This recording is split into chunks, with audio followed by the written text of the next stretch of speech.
In the adjoining figure angle x बराबर 62, यानी कि ये इसकी वैल्यू 62 दी है, एक्स वाई जेड 54 है, एक्स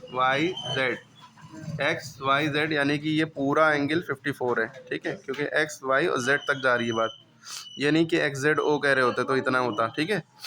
और Y O and Z O bisector हैं, जो वाई ओ है और जेड ओ है ये इस एंगल के पूरे एंगल के बाइसेक्टर हैं, इन दोनों के, ठीक है, यानी आधा आधा करने वाले हैं।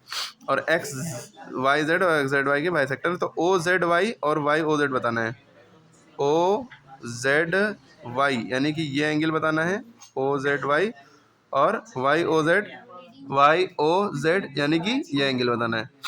तो ये एंगल तो बड़ा आसान है बताना, है कि नहीं है भाई। ये जो एंगल बना होता है यहाँ, इसका ये वाला एंगल डबल होता है जब, लेकिन वो सर्कल के केस में होता है ना, सर्कल के अंदर बनाओ, सर्कल के अंदर बनाओ। चलिए उस पॉइंट ऑफ व्यू से नहीं, सर्कल के अंदर बात कही चली गई थी। मेन मुद्दा पहले आप इस पूरे ट्राइंगल को देखिए, इस ट्राइंगल को हमने बना लिया, ये 62 दिया है, ये पूरा 54 है, तो ये निकालना है। आपको पता है तीनों को जोड़ने पर 180 आता है, तो हमने तीनों को जोड़ा 180 आया। एक्स जेड वाई की वैल्यू निकालनी है, तो इन दोनों को जोड़ेंगे, 4 2 6, एक स्टेप यहाँ पे खाया है। एक्स जेड वाई की जो वैल्यू आएगी 180 माइनस 4 2 6 6 5 11 116 इसमें से माइनस करेंगे तो एक्स जेड वाई की वैल्यू 64 आ गई। क्लियर है। अब एक्स जेड वाई की वैल्यू, ये पूरे की वैल्यू 64 आ गई है ना।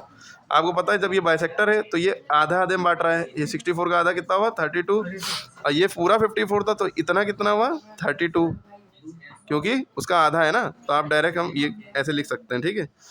अब बच्ची बात इसकी, तो 32 प्लस ये कितना आ गया 32 नहीं 54 का आधा 27 होता है, ये 27 आ गया ना, तो ये 27 है, और इधर ये कितना है 32, और ये कितना आएगा, इन तीनों को जोड़ने पर 180 आना चाहिए, वही किया गया, तीनों को जोड़ने पर 180 आ रहा है, इन दोनों को जोड़ा 180 में से माइनस कर दिया 121 बचा, ये 121 आ गया वैल्यू, ठीक है। इस तरीके से करिएगा।